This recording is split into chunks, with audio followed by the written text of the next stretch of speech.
Hello and welcome to the Gaggle, where we challenge and, if necessary, destroy media narratives. I'm Peter Lavelle.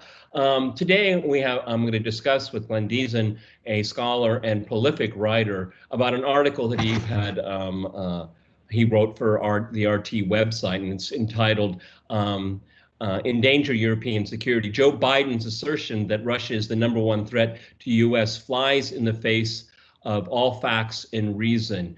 Give us a synopsis of your thesis here, Glenn. Go ahead. Well, the purpose for writing the article is, again, that Russia now has become the #1 threat to the United States again, at least so it's claimed. And I find it to be interesting because at no point do we really clearly define why Russia's a threat, what actually determines what makes it an enemy. Like, surely we can identify what the rivalry is all about. Because usually when we have criticism against Russia, often like with, for example, Russiagate or the supporting or funding killing of American soldiers in Afghanistan, all of this proves to be incorrect. However, all the arguments about undermining democracy or trying to undermine the United States and attacking democracy, all of these arguments, surely that's a symptom of a rivalry taking place. And I just wanted to explore what exactly is this rivalry about. And we usually find very thin arguments like, it's a revisionist power, it wants to have spheres of influence, restore the Soviet Union, and, Putin, former KGB, and they want to re-Sovietize the region. And all of these concepts, they lack any clear coherence. It simply doesn't make any sense. And that's kind of what I want to explore. To what extent is actually, for example, Russia as a revisionist power? After the Cold War, obviously, the West has been... Well, explain, because that's bandied about a lot. Define for our viewers what a revisionist power is, and maybe tell us how it's a politically motivated term, okay? I mean, obviously, it's negative. Go ahead. Well, again, that's why the imagery we use of Russia tends to go back at history, as how we've described in the past, but they don't really apply anymore. For example, throughout history, through Russia's own history, it always expanded based on impulse almost. It had no natural borders, and to protect these borders, it had a tendency to try to control them, and hence often accidentally even expanding its own borders. Now, we're trying to use this terminology to describe Russia today, but it simply doesn't make any sense. Now, a status quo power is one that wants to hold what it already has and doesn't challenge the existing structures or system. And then the opposite is a revisionist power. The revisionist trying to overturn the status quo and alter the situation as it is. So, for example, expanding borders or restructuring Europe. And already this, demonstrate this does not really describe how Russia is. But it describes the West. Yes, very much so. That's why the roles have shifted a bit. Like this continuous expansionist border of the Russian Empire in the past, this is very much what's describing the West now. The EU, NATO, there's a reluctance to even establish a new status quo. That is, where will all this expansionism end? They're not only offering Russian unfavorable new status quo, they reject the concept of status quo altogether. They demand the right to continue to expand. And my argument is that in this new development, where obviously the West is more powerful, expanding towards Russia, Russia has primarily asserted itself as a status quo power.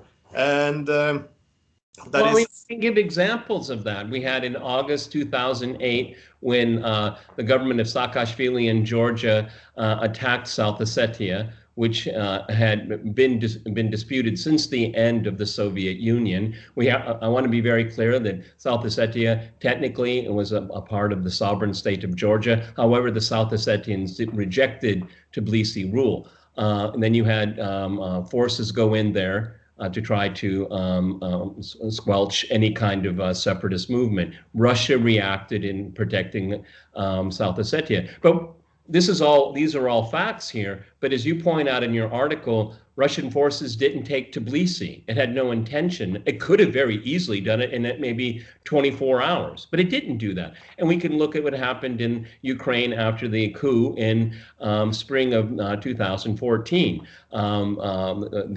What's called the Donbass, they rejected the new government in Kiev. Obviously, the people in Crimea did, and they left and was returned to Russia. But again, Russian forces, there was no invasion, unlike what the Western media says. And certainly Kiev is still where it is, and it's not under Russian control. So how could Russia possibly be an expansionist power when it was within its means to do that? But it didn't.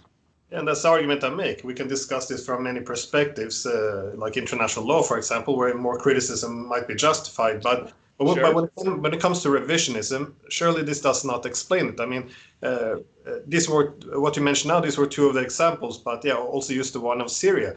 I mean, the idea that Russia's revisionist, it simply doesn't make any sense. If it was a revisionist power, Russia would have invaded, trying to alter the realities on the ground to its favor. However, since at least 2006, the United States has, to a certain degree, been very open about its intention of toppling Assad, and now this is in full force. Now, Russia only entered Syria with the consent of the government in 2015 to prevent the toppling of Assad and prevent the restructuring of the balance in that region, balance of power in that region. So, you know, you can say what you want about Assad, whatever, but none of this is indicative of a revisionist power. It's seeking to prevent the revisionist power from altering the situation on the ground and hence maintain the status quo. These Russian troops are not going to move in and start invading, you know, Saudi Arabia, or that's what a revisionist power would do. But there's no indication Russia would ever do this.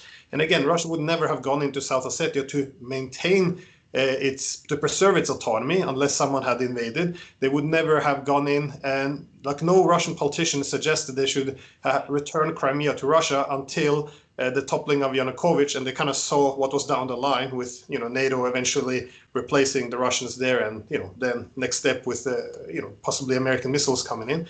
And the same can be said for Syria. Like, at no point, why would Russia send its troops into Syria to help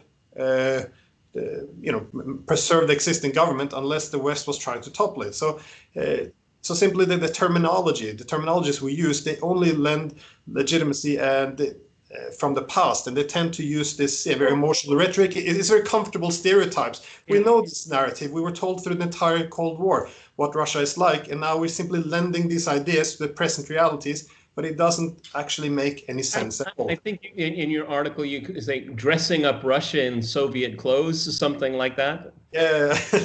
I thought it was good. It worked for me. Another thing that you talk about in your article, which I think is really important here, is the claim that Russia wants to restore the Soviet Union, which I find laughable on its face. As a matter of fact, most Russians would not want that. And I think that we've seen since the end of the Soviet Union an adamant position of not ruling over people that do not want to be ruled over by Moscow, okay? And they're very sensitive to that, okay? I always give the example of the Donbass in eastern Ukraine, is that, you know, and I've been criticized for it, is that like Crimea, why shouldn't the Donbass be part of Russia? And my argument is, and I think it's the logical one, is that in some towns and little cities in the Donbass, there are a majority of Russians, but in other towns and little cities, there's a majority of Ukrainians. And so Russia does not want to take the risk of ruling over people that do not want to be ruled over by Moscow. And the Kremlin here has been criticized by many Russians for not intervening anymore. I mean, it's one of those really strange stories when you think of what happened from 2014 now to now. The West says, well, Putin is doing too much in Ukraine, but a lot of Russians are saying Putin isn't doing enough in Ukraine. Okay, so I mean, restoring the Soviet Union is a Western fantasy. Go ahead.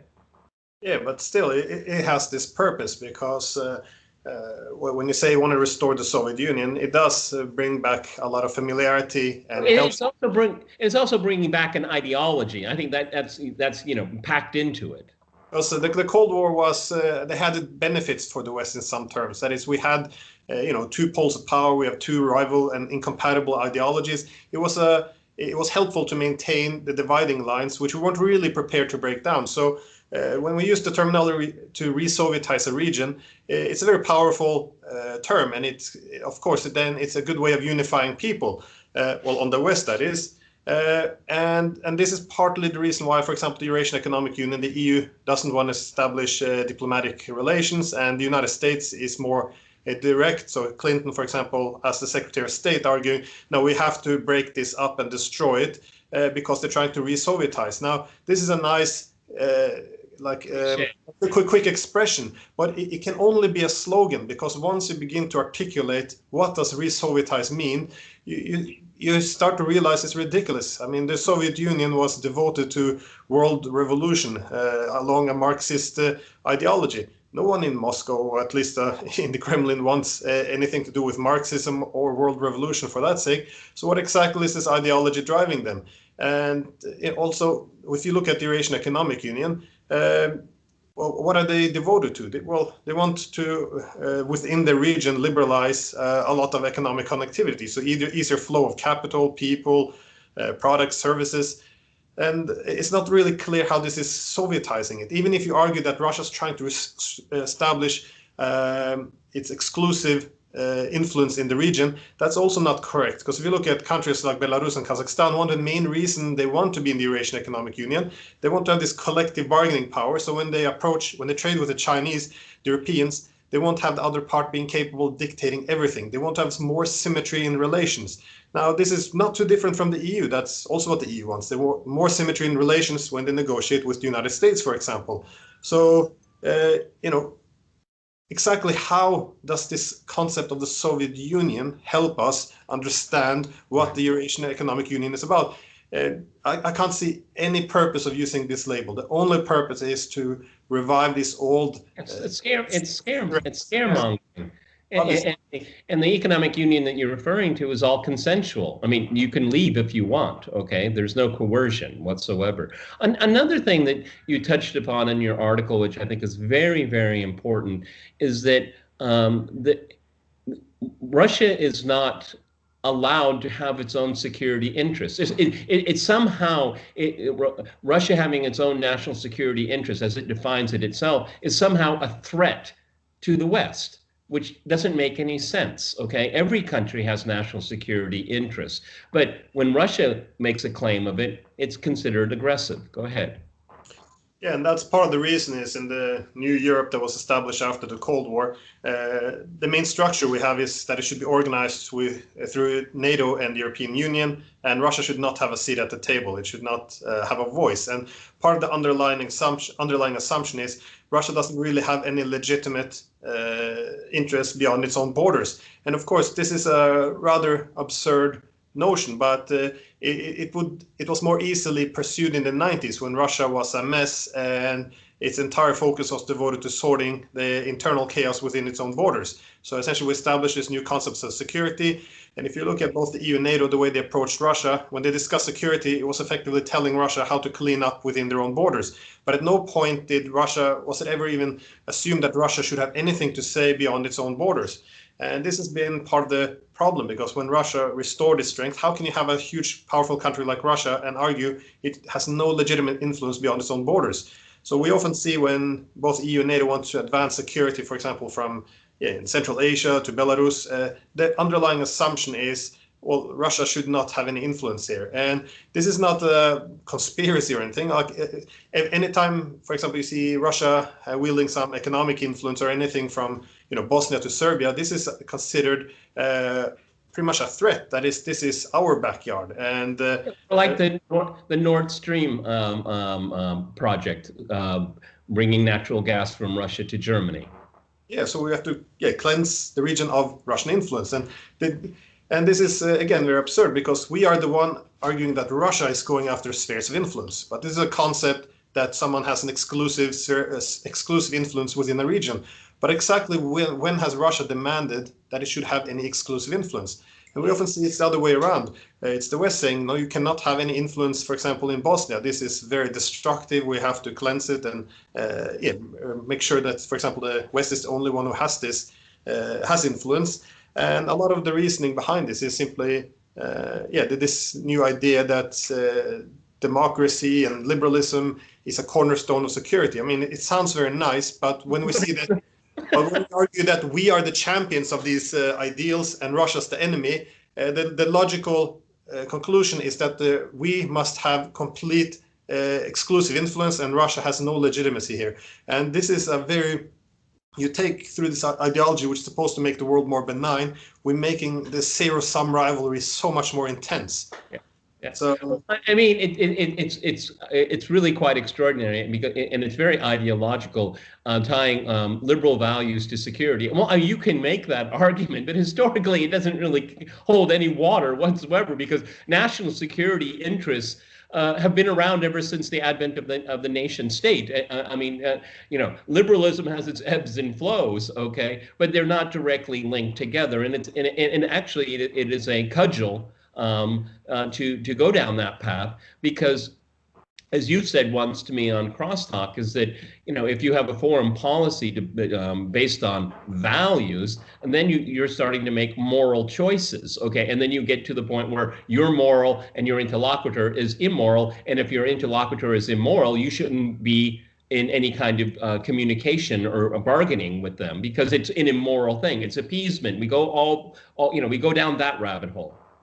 Yeah, and that's usually how we see states behave in the international system. They tend to try to expand their power because that gives you security. However, it's important that states differentiate between power maximization and security maximization. And the important difference is, if EU-NATO begins expanding their power and Russia effectively sets down its foot, now here's a red line, we can't let you expand anymore. At that point, we would have to realize, okay, power expansion now will only lead to conflict and will diminish security. So to enhance security, we're going to have to find a compromise. But this makes sense in a world where we have competing interests, where we recognize we have competing interests. But again, as I write, at no point do we actually recognize what are Russia's security interests, what are its concerns, what should we possibly respect. But if once we do this, then we can start to look for compromises. Surely a compromise is a way for peace. Now, the problem, which I conclude then, is if security is primarily only about values, then what would compromise achieve? It would be pretty much treason. It would be appeasement. And this is kind of the dangerous thing when anyone becomes too ideological. I mean, you can take it from, you know, the French during French Revolution, also the Soviets. If you have an ideology which believes that the flawed world of the present and the utopian perpetual peace of the future, the only thing that requires to, you know, bridge this gap is a complete victory over the enemy, then, you know, you're gonna do some crazy things. And I think, well, I mean, indications of going there. But historically speaking, if you look at the history of conflict, and I mean, we can go all the way back to Thucydides. I mean, very rare can you achieve a complete victory. It's always a negotiated settlement. It's always and what it does is bring balance to the international order or regional order, things like this. Since it's so ideologically driven, you'll never get everything you want until you get complete surrender, and that is a unreasonable thing to demand. Okay, and as you said, it only makes conflict even more possible. Last thought. Go ahead. I'll start. Well, my key purpose there was also to explain how these wrong assumptions are creating very incorrect predictions, like we discussed, you know, from what Georgia was expected to do Russia was expected to do in Georgia, Ukraine, Syria. I also, they all proved to be wrong, but I also made the point of China, because this is the new big thing today. Russia and China are now engaging in increasingly more closer strategic partnership. And again, all Western observers have assumed, no, well, China wants to re-Sovietize Central Asia, China wants to take it over, they will clash. But again, it is all based on this wrong premise that Russia is the Soviet Union, that is trying to integrate this into, make it part of Russia and exclude all external influence. Instead, what we see is Russia has kind of looked towards China as almost sigh of relief to some extent. They have their concerns, but they're dealing with China versus the West. Actually, China